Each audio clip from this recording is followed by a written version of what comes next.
Real quick before we get the video started, y'all.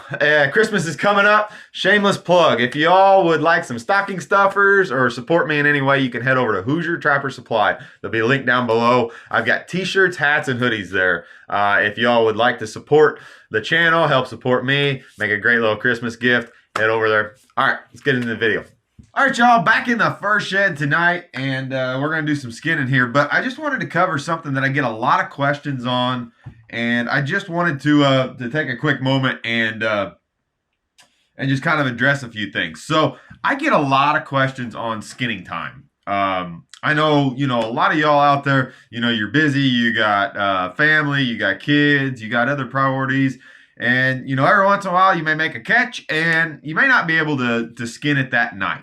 And I think there's a lot of misconceptions around that just from what you hear. So I wanted to touch on that a little bit. So real quick here, I've got two coons here. Now these are both big bore coons here. Now these coons were trapped. They were trapped 4 days ago. Okay. Now, while I don't advocate exactly what I'm doing here, I just wanted to kind of give a demonstration and show this. So obviously, ideally, if you have the opportunity and you can skin the day of the catch or the dispatch, that's the best thing you can do.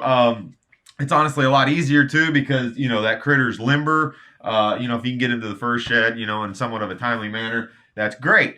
However, that always is not the case, right? Like I said, you got things going on. Perhaps, in the case of these coons here, it may be a water set or something. It's very so with water critters, especially if they're wet, it's actually a lot easier to dry the critter being on the carcass versus skinning it. It just seems like it works a lot better. So, if you make a catch, say you got a drowning rig or something, that critter's been cool, all night or whatever, and you just want to hang him up and let him dry on the carcass, that's a great option. You take that next day or whatever. Like I said, these coons here were trapped 4 days ago, so it's been roughly in the 40s, getting down in the low mid 30s or something. It hasn't hit freezing quite yet, but it's been cool, and I've kept these critters in a shaded area outside. And what I did was, after dispatch,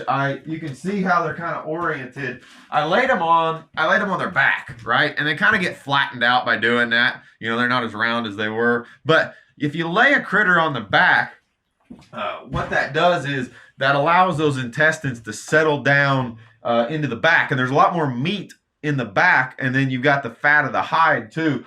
So it keeps that hide from turning green. A lot of you guys have probably heard this term green hide. Okay, that's kind of a spoilage term. As those internal intestines start to break down and decompose, they'll give off gases, and a lot of times you'll end up with a green tint. Hence the name green hide. Now, I want to emphasize this really quick before y'all start saying, "Oh, I'm gonna set my critters out for 2 or 3 days before I skin them." This works best, and I'm talking like, this is one method that you only want to use with very fatty critters, okay? Coons, for instance, they have fat all the way around them, right? Skunks have fat all the way around them. Beaver, they've got a lot of fat on them too. That fat will help that green from getting all the way to the hide. It'll stop at that fat. Coyote, for instance, you do not want to let your coyote sit for a lengthy time. Coyotes have very strong digestive juices, and they're not a very fatty critter.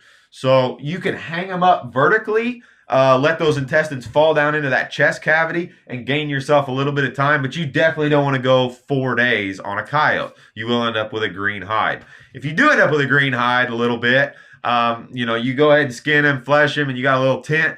You can take some bleach water. It's a bacteria is what's causing that. You can take a little bleach water a lot of times, and you can spray on them, and that'll stop that bacteria from spreading. Like I said, I don't want to emphasize doing that with critters that are, your coyotes, your fox, muskrats, things that don't hold a lot of fat. Okay, the things that hold their hide right on their carcass, don't do that. But with these coons, I just wanted to demonstrate this and show you. That it can be done because, like I said, I know everybody gets into a tight pinch or whatever every once in a while.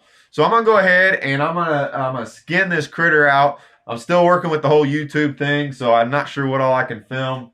But I'm gonna skin them down, and I want you just to see what has happened, over the course of this time span since dispatch. Like I said, I'm not advocating this, but if you get in a pinch and you need a little extra time, it's an option. You're not going to lose the critter, okay? Same way as with the dispatch. Now I want to emphasize this too. All these coons were dispatched in the head. If you're dispatching in the chest, where you have an option of maybe puncturing, some of those internal fluids or something, that's gonna really lessen your time on this. But keeping that dispatch, right in the head, away from everything else, it'll gain you some time. And like I said, temperature is a big thing too. Like I said, 40 degrees is kind of a refrigerator temperature out. Kind of like throwing them in the temperature. Keep the sun off of them and throw them on their back. So anyway, let me get them skinned out and skinned down. Like I said, I'm not sure how much I can show on all this, but I want you to see the after effect of this, because it's been 4 days. That's a long time to to let something sit.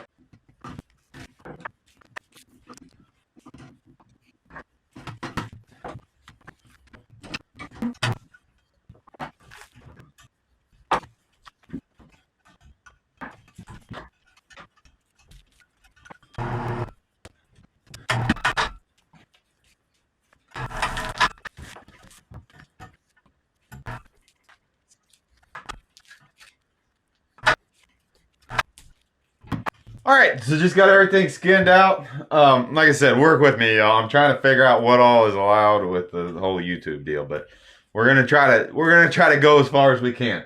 So anyway, just got these two coons skinned out, and you can see with these coons being really, really fatty here. There's a good chunk of fat on them critters. Obviously, they're gonna pull a little bit different, being that they're cold and it's been a little bit, but a lot of fat still on these November coons. That's what's helping you, and the fact that it was cool. I got them cooled down. I laid them on their back. This is what I say: whenever you lay them on their back like this, you take all those intestines and you set them down inside that chest cavity, and it's got to really work to get out to the hide.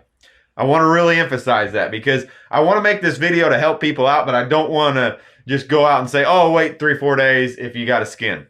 If you need an extra day or two, it's definitely feasible and plausible. So anyway, you can see here's the belly of there's the belly of that one boar, no green belly, and here's the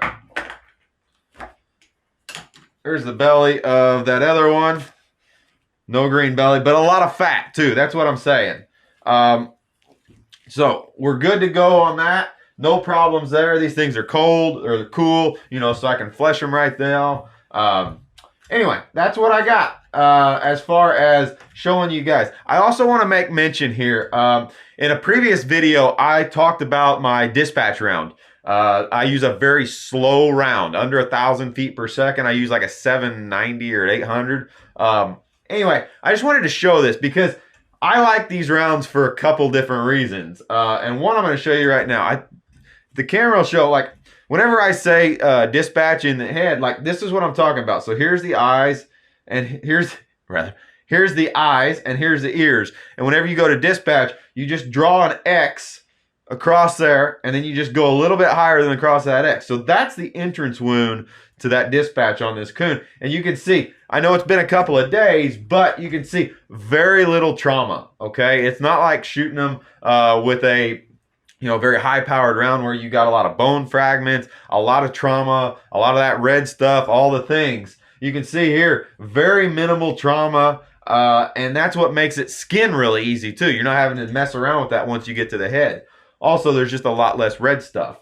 So that's why I like those slow rounds. It does the job perfectly, and it helps you peel them easier because you're not dealing with all those fragments and everything else. It's just one little hole in. There's no exit whatsoever there. Everything stayed inside. That's why I do it. This other one here, you can see, I'll show you right there. You can see right there, ears to eyes. There's the dispatch hole. Not much at all going on. very minimal damage, very little trauma. So anyway, that's what I got for you guys. I get tons of questions all the time on this type of topic. So I just wanted to make a short video dedicated to it about skinning times. Like I said, if you watch this whole video all the way through, I'm going to emphasize a couple more things. If you're going to do this, make sure you do this with the very fatty critters, okay? Lay them on their back in a cool area. Let those intestines fall down into the body cavity. And, you know, even if you hang them, you know, you can see how those intestines fall down in this chest cavity. If you want to do that with a coyote, that also helps too. Coyotes especially get green belly right in this area right here. This is the thinnest part until that, you know, until it gets to the hide. But no problems whatsoever. It's been 4 days in very cool weather. Not frozen, obviously, but cool weather. And these suckers are just fine. And I'm going to flesh them out and, you know, we're good to go. So, like I said, get that question all the time. I want to make a dedicated video on it. Hope you guys enjoyed. Remember, Christmas is coming.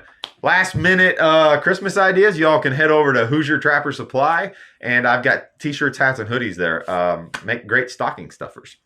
Shameless plug for my stuff. Anyway, y'all, hope you enjoyed. Hope you learned something. As always, appreciate the view. We'll see you on the next one.